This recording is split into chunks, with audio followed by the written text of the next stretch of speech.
आपका अलंकार का रहेगा। और वेलकम बेटा। 9th क्लास में आज हम हिंदी व्याकरण में अलंकार का अध्याय है, उसका रिवीजन करवा रहे हैं। Please open your book and notebook और बी कंटिन्यू।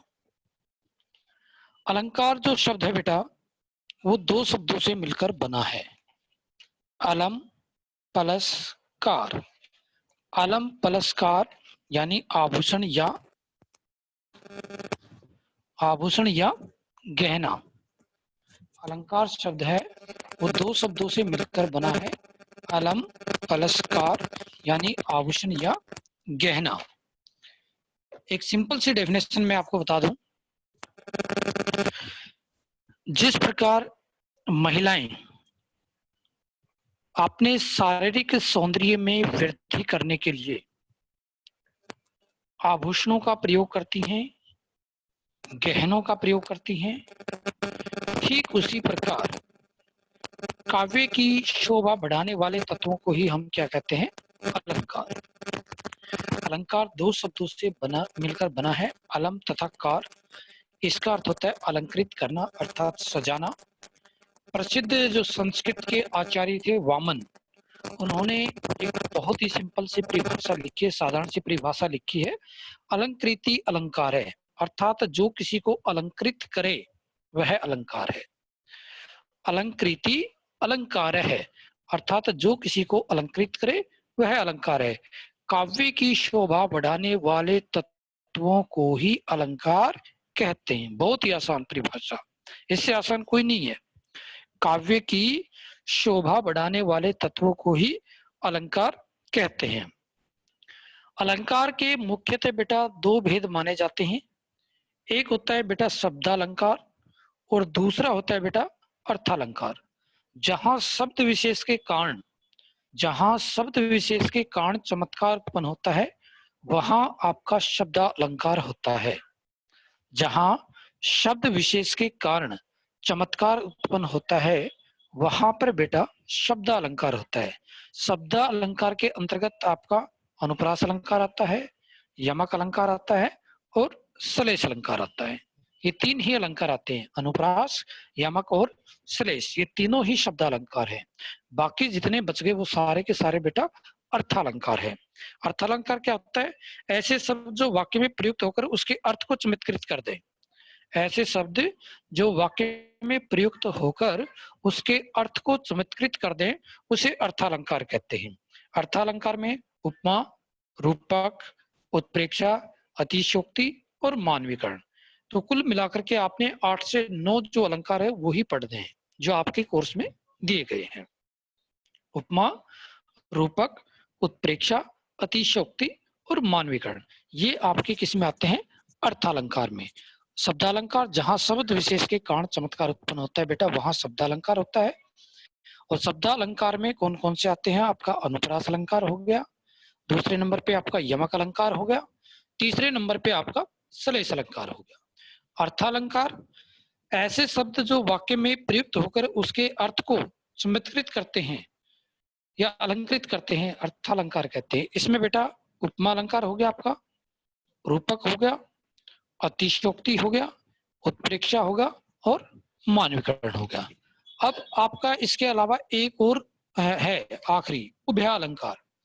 उभयालंकार शब्द और अर्थ दोनों के कारण जहां चमत्कार उत्पन्न होता है, शब्द और अर्थ दोनों के जहां पर चमत्कार उत्पन्न होता है, वहां पर आपका उभयालंकार का प्रयोग होता है। और उभयालंकार में श्लेष अलंकार ही वास्तव में उभयालंकार है, इसके अलावा कोई इसका और पार्ट नहीं माना जाता है। श्लेष अलंकार को हम शब्दालंकार भी कह सकते हैं, लेकिन अगर कोई उभयालंकार का ही पूछे कि भाई उभयालंकार का ही कोई भेद बताए, तो सिर्फ आप श्लेष बता सकते हैं, बाकी कोई नहीं है।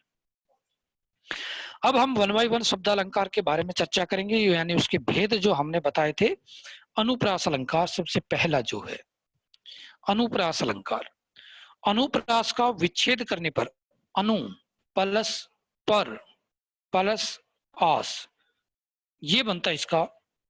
जब हम उसका अनुप्रास का वर्ण विच्छेद करते हैं तो उसमें जहां पर एक ही वर्ण की बार बार आवृत्ति होती है, अनु का अर्थ है वर्णनीय, रस के अनुकूल, प्रय का अर्थ है निकटता और आस का अर्थ है बार बार रखा जाना।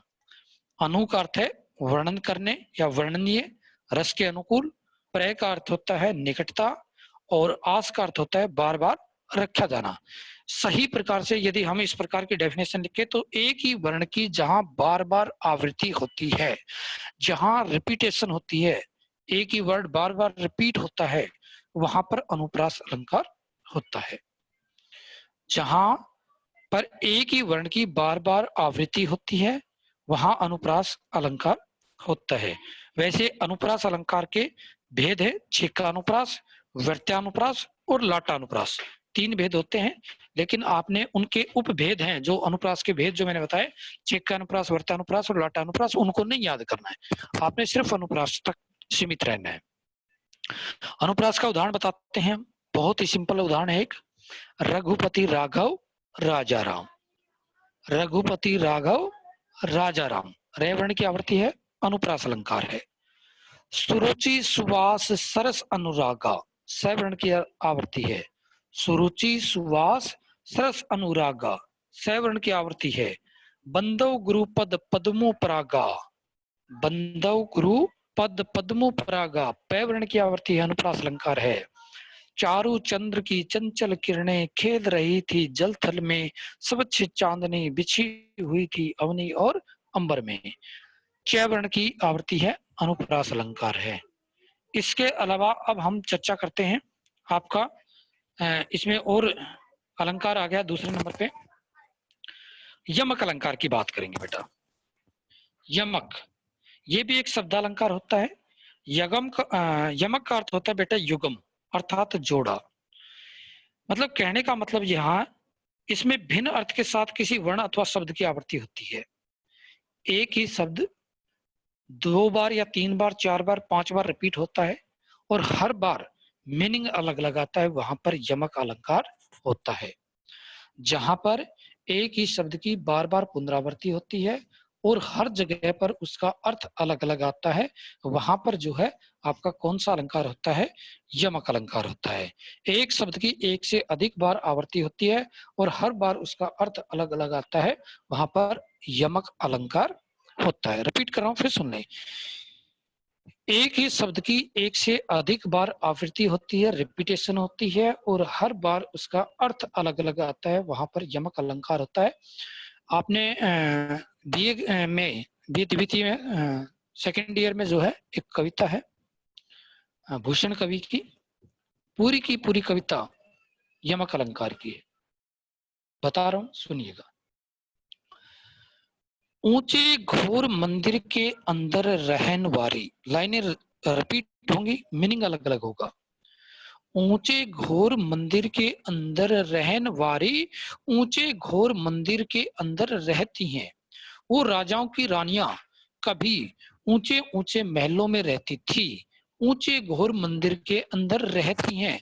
अब वो राजाओं की रानियां रेत के ऊंचे ऊंचे टीलों के ऊपर रहती हैं। कंद मूल भोग करे, कंद मूल भोग करे, पहले वो फल फूल खा करके गुजारा करती थी, कंदमूल फल फूल, कंदमूल भोग करे, अब वो गली सड़ी सब्जी खा करके गुजारा कर रही है। 3 बेर खाती थी वे, 3 बेर खाती हैं। पहले वो सुबह शाम दोपहर 3 समय भोजन करती थी, अब वो झाड़ी के 3 बेर खा करके गुजारा कर रही है। 3 बेर खाती थी वे, 3 बेर खाती हैं। भूषण बनत शिव राजवीर तेरे त्रास, भूषण कवि कहते हैं कि हे शिवाजी तेरे भय के कारण नगन जड़ाती थी वे, नगन जड़ाती हैं। पहले वो अंगूठियों में नगीने जड़ाती थी, अब वो बिना वस्त्रों के सर्दी में जड़ाई मर रही है। तो यहाँ पे जो है हर एक लाइन दोबारा रिपीट हुई है और हर लाइन का अलग अलग जो है मीनिंग है, इसलिए कौन सा अलंकार है, यमक अलंकार है। और सुन ले, कर का मन का डारी दे, मन का फेर, मन का मनियों की माला का मन का मन से संबंधित है।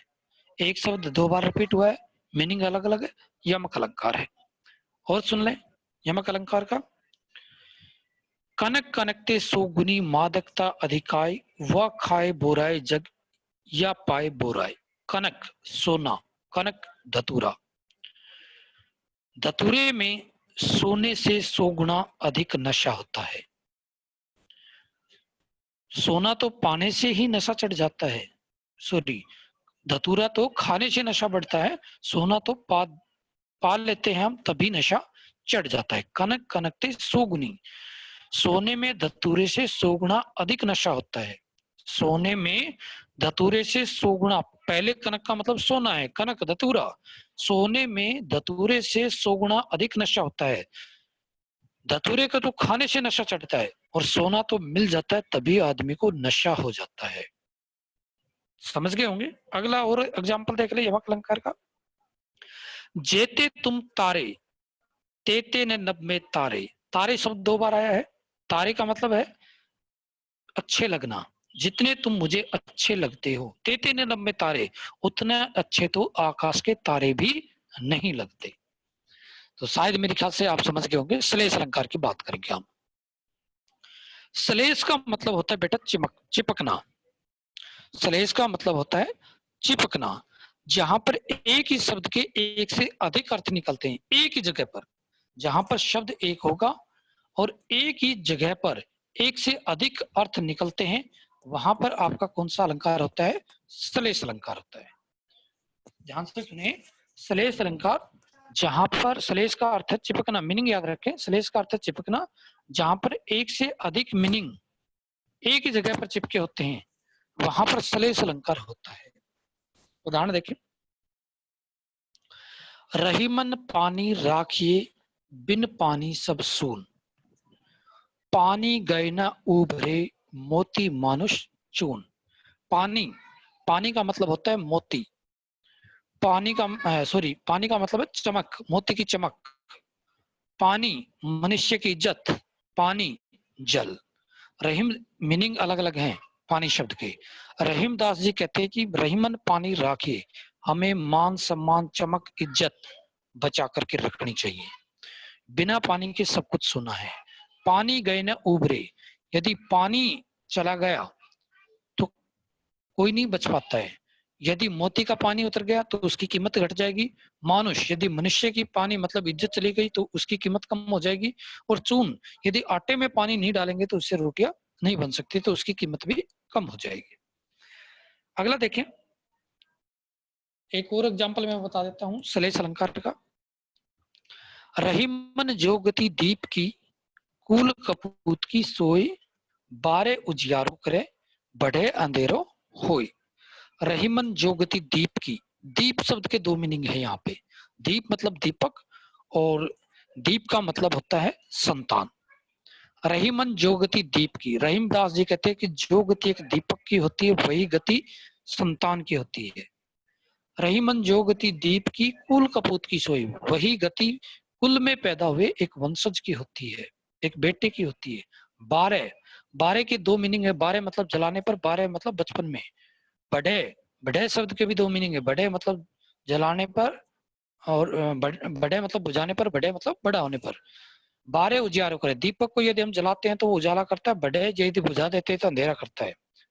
बढ़े, बारे बच्चा है, बचपन में क्रीड़ाओं द्वारा, खेल कूद क्रीड़ाओं द्वारा सबका मन खुश कर देता है। बढ़े जब बड़ा होता है बुरे काम करके सबको परेशान करता है।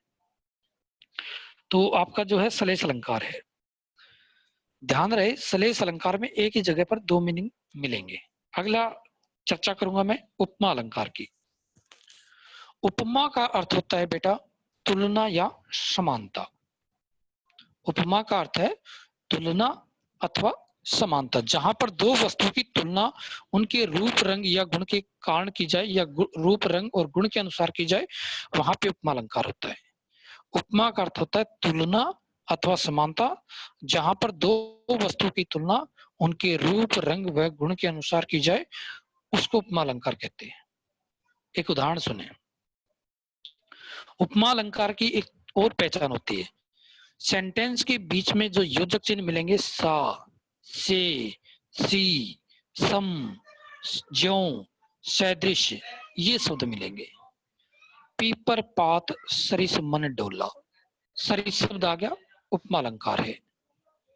हरिपद कोमल कमल से से आ गया, उपमा अलंकार है। नवल सुंदर श्याम शरीर की सजल नीरद सी सा से सी आ गया, उपमा अलंकार है। कल कांति थी। तो सा से सी सम ज्यों सदृश ये आते हैं, वहां पे उपमा अलंकार होता है। एक चीज और बता दो बेटा, उपमा अलंकार में 4 अंग होते हैं। एक होता है उपमेय, जिसकी तुलना की जाए। एक होता है उपमान, जिससे तुलना की जाए। एक होता है साधारण धर्म, पूरे दोनों में, उपमेय और उपमान में दोनों में इक्वल गुण होते हैं, उसको साधारण धर्म बोलते हैं। एक होता है वाचक शब्द, वाचक शब्द पूरे सेंटेंस को जोड़ने वाला। अब एक एग्जाम्पल मैंने बताया, पीपर पात सरिस मन डोला। उपमेय, जिसकी तुलना की जाए, किसकी तुलना की गई है यहाँ? पीपल के पत्ते की। किसकी तुलना की गई है? पीपल के पत्ते की। पीपर पात, पीपल के पत्ते की तुलना की गई है। किससे की गई है? मन से। मन उपमेय है, यहाँ पे मन की तुलना की गई, सॉरी, मन की तुलना की गई है। मन उपमेय है, किससे की गई है? पीपर पात, पीपल के पत्ते से। पीपर पात उपमान है। पीपर पात क्या है? उपमान है। दोनों में क्या है? समान गुण। डोला, पीपल का पत्ता भी डोल रहा है, मन भी डोल रहा है, डोला जो है, दोनों में समान गुण है। सरिस, सरिस वाचक शब्द है जो पूरे सेंटेंस को जोड़ रहा है। उपमेय, जिसकी तुलना की जाए। उपमान, जिससे तुलना की जाए। उपमेय और उपमान दोनों में समान गुण, साधारण धर्म, और पूरे सेंटेंस को जोड़ने वाला कंजक्शन वाचक शब्द, याद रहे। इसके बाद हम चर्चा करेंगे आपका रूपक अलंकार की। रूपक, रूपक में बेटा, रूपक शब्द का अर्थ होता है एकता। वस्तुओं के बीच अभिन्नता को स्पष्ट करना रूपक अलंकार का गुण है। मतलब दोनों वस्तु में एक तरह से एक जैसी समानता सी होती है। तो फोन में कर ले बेटा प्लीज, रिकॉर्डिंग चालू है और आप अपने माइक को म्यूट रखें। हाँ, तो मैं बात कर रहा था रूपक अलंकार की। रूपक अलंकार में बेटा क्या होता है? अभिन्नता होती है। उपमेय और उपमा में अभिन्नता होती है, दोनों एक जैसे माने जाते हैं। उपमेय उपमान में जहां समानता होती है और कोई अंतर जहां पर नहीं होता है, भेद नहीं होता है, वहां पर जो है रूपक अलंकार होता है। जहां उपमेय और उपमान में अभेद बताए जाए, रूपक अलंकार है। आपने महाभारत लगभग सभी ने देखी होगी। महाभारत में एक मुख्य पात्र है पितामह भीष्म। सबने देखा होगा, देखा नहीं होगा तो सुना होगा। जब हम उसको टीवी पर देखते हैं तो जो भीष्म पितामह हैं वो वास्तव में एक हीरो है, मुकेश खन्ना। लेकिन जब वो स्क्रीन पे आते हैं, टीवी पर आते हैं, तो हम ये नहीं कहते कि मुकेश खन्ना आ गया है, हम क्या कहते हैं? भीष्म पितामह आ गए हैं। उसके जैसा माना जाता है। अब उस हीरो को, मुकेश खन्ना को पितामह भीष्म के समान बता दिया गया है, उसके जैसी कंपैरिजन की है, तुलना की है। अभेद है उसमें, दोनों में कोई अंतर नहीं रह गया है। और कुछ नहीं तो आपने गांव में रामलीलाएं देखी होंगी। कोई भी मोहन सोहन सोहन जो भी है, वो कोई हनुमान बनता है, कोई लक्ष्मण बनता है, कोई राम श्री राम बनता है। जब वो स्टेज पर आता है तो हम ये नहीं कहते मोहन आ गया, सोहन आ गया, हम कहते हैं राम आ गए, लक्ष्मण आ गए, हनुमान जी आ गए। तो अभेद होता है। मैया मैं तो चंद खिलौनों ले हूं, चंद खिलौन, चंद्रमा रूपी खिलौना। हे मैया मैं तो चंद्रमा रूपी खिलौना लूंगा। तो यहाँ पे जो है क्या है? आपका रूपक अलंकार है। खिलौनों को किसके जैसा बताया? चंद्रमा का जैसा। कई बार आपने देखा होगा, कोई उद्घाटन होता है किसी गली का, मोहल्ले का, सड़क का, तो वहां पे लिखा होता है ना, इस सड़क का जो है उद्घाटन माननीय मुख्यमंत्री के कर कमलों द्वारा। कर कमल, जो कर कमल जो हाथ है वो किसके जैसे बता दिए? कमल के जैसे। कर कमल हाथ है वो किसके जैसे बता दिए? कमल के जैसे। तो रूपक अलंकार है। चरण कमल बंदो हरि राई, मैं भगवान श्री कृष्ण के कमल रूपी चरणों की वंदना करता हूं। ठीक है, तो यहाँ पे कौन सा अलंकार है आपका? रूपक अलंकार। पैर किसके जैसे हैं? कमल के जैसे। ठीक है, पैरों का और कमल में दोनों नहीं है। पैर किसके जैसे बता दिए? कमल के जैसे। हाथ किसके जैसे बता दिए? कमल के जैसे। तो यहाँ पे जो है रूपक अलंकार है। और बता देता हूं, हस्ती चढ़िए ज्ञान की, ज्ञान रूपी हाथी।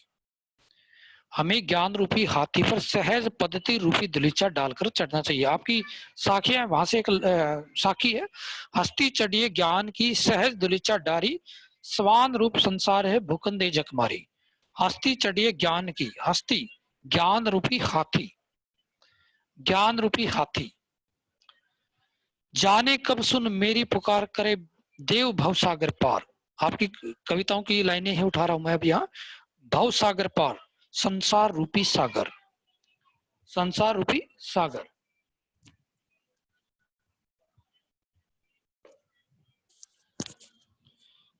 भवसागर, संसार रूपी सागर। जाने कब, वाक कविता की लाइन है, जाने कब सुन मेरी पुकार करे देव भवसागर पार, भवसागर संसार रूपी सागर। अगला मैं बात करूंगा आपका उत्प्रेक्षा अलंकार की। उत्प्रेक्षा अलंकार में बेटा क्या होता है?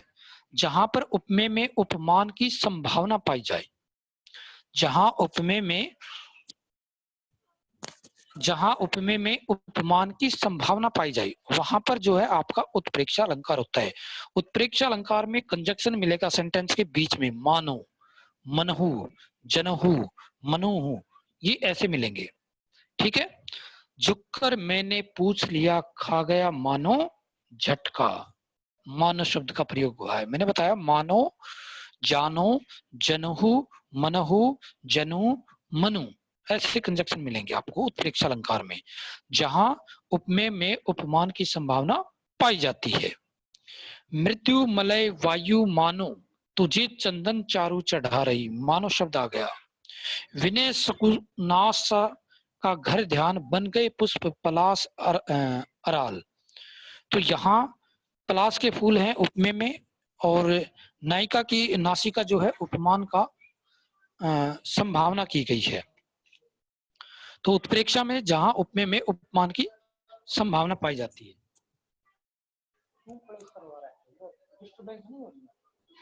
मैं बात कर रहा था, कंजक्शन आपको मिलेंगे। कंजक्शन कौन कौन से हैं? मानो, मनहु, जानो, जनहु, ये मिलेंगे उत्प्रेक्षा में। उसके बाद बेटा हमारे पास अतिशोक्ति अलंकार आता है। अतिशोक्ति में जब किसी की अत्यंत प्रशंसा करते हुए जब कोई बात बढ़ा चढ़ा करके कही जाए, झूठी बात बताना, झूठी बात बनाना, राई का पहाड़ बनाना, तिल का ताड़ बनाना, बढ़ा चढ़ा करके किसी बात का वर्णन करना, वहां पे अतिशोक्ति अलंकार है। हनुमान की पूछ में लगन ने पाई आग, लंका सगरी जल गई गए निशाचर भाग। हनुमान की पूछ में आग लगी नहीं, लंका पहले जल गई और राक्षस भी पहले भाग गए। अतिशोक्ति अलंकार है, बढ़ा चढ़ा करके कहना। आगे नदियां पड़ी अपार, घोड़ा कैसे उतरे पार, राणा ने सोचा इस पार, तब तक चेतक था उस पार। बड़ी नदी आ गई, राणा ने सोचा भी घोड़े को कैसे पार कराऊं। जब तक वो सोच रहा था तब तक जो चेतक घोड़ा था वो नदी पार कर चुका था। तो जहां किसी बात का बढ़ा चढ़ा करके वर्णन किया जाए, वह सर इधर गांडीव गुण से भिन्न जैसे ही हुआ, धड़ से जयतत का उधर सिर छिन्न वैसे ही हुआ। जैसे ही अर्जुन ने अपने तुनीर से बाण निकाला और अपने धनुष के ऊपर रखा, वैसे ही जयतर्थ, जयतर्थ कौन था? दुर्योधन के जीजाजी का नाम था जयतर्थ, उसका सिर धड़ से अलग हो गया। तो ऐसा थोड़ी होता है, बाण निकाला भी है, चलाएगा, पहुंचेगा, टाइम लगेगा। तो वहां पर क्या है? अतिशोक्ति है। आखिरी अलंकार है मानवीकरण, जहां जड़ वस्तुओं अर्थात प्रकृति पर मानवीय चेष्टाओं का आरोप किया जाता है, वहां पर मानवीकरण अलंकार होता है। जहां जड़ वस्तुओं अर्थात प्रकृति पर मानवीय चेष्टाओं का आरोप किया जाता है, मानव की तरह जहां काम करते दिखाई देते हैं, सजीव निर्जीव वस्तुएं जो है मानव की तरह जहां काम करती है, वहां पर जो है मानवीकरण अलंकार आपका होता है। सजीव निर्जीव वस्तुएं मानव की तरह जहां काम करती है, वहां पर मानवीकरण अलंकार होता है। आ रही रवि की सवारी नव किरण का रथ सजा है। सूरज की सवारी आ रही है, मानव की तरह काम कर रहा है, मानवीकरण अलंकार है।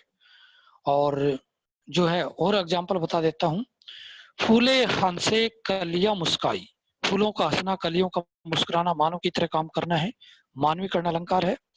और कुछ नहीं तो आपकी एक कविता है, मेघ आए कविता, मेघ आए बड़े बंठन के सवर के, बादल सज सवर करके आ गए हैं। पूरी की पूरी कविता में मानवीकरण अलंकार भरा पड़ा है। कितना भी एक पैसेज पढ़ लो, कोई याद कर लो, मानवीकरण अलंकार है। पेड़ झुक झांकने लगे गर्दन उचकाए, पेड़ गर्दन उठा उठा करके देख रहे हैं। ठीक है, तो पूरी कविता मेघ आए मानवीकरण अलंकार की है। तो इस तरह से जो है ये अलंकार का टॉपिक आपका कंप्लीट हो गया है, और इसकी आपने रिवीजन करनी है, प्रैक्टिस करनी है। और कहीं पे कोई दिक्कत होती है तो आप मुझसे सीधा कांटेक्ट करेंगे।